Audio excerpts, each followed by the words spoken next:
Today, I'm going to check the alignment on this Mercruiser 260 engine.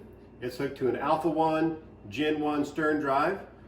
For all of y'all that have seen my videos, you know that I just recently reinstalled this engine and I put a new gimbal housing on there, and I also installed a bearing. And when you do that, you need to make sure that the bearing is aligned. If that bearing is not aligned with the engine, you can cause premature wear and failure. And so I bought this tool. This is the tool that I use to install my new gimbal bearing and seal, and it is also used for checking the alignment. And so we're going to start off by putting some grease here on the end of the shaft. Getting it greased up and shove it through the gimbal bearing.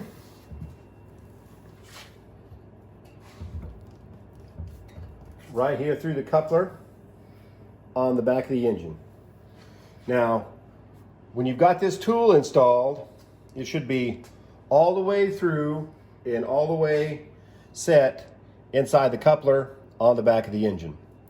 And when the engine's properly aligned, you should be able to turn this tool 360 degrees with 2 fingers. Now, as you can see, I can easily turn this tool 2 fingers. And when I pull out the alignment tool, you can see the spline marks on the end of the shaft. And you want to look to make sure that you've got the spline marks all the way around the shaft. And if you see an area where it's clean and you don't have spline marks, then you need to adjust your engine up and down to compensate until it's easy to turn with the 2 fingers and you've got the spline marks all the way around the shaft. And I'll show you on this engine, it's got the rear motor mounts here that hold the motor, and your adjustment is done on the front motor mounts. And here, I'll show you this right here. You can see that loose nut there below the exhaust manifold by the alternator.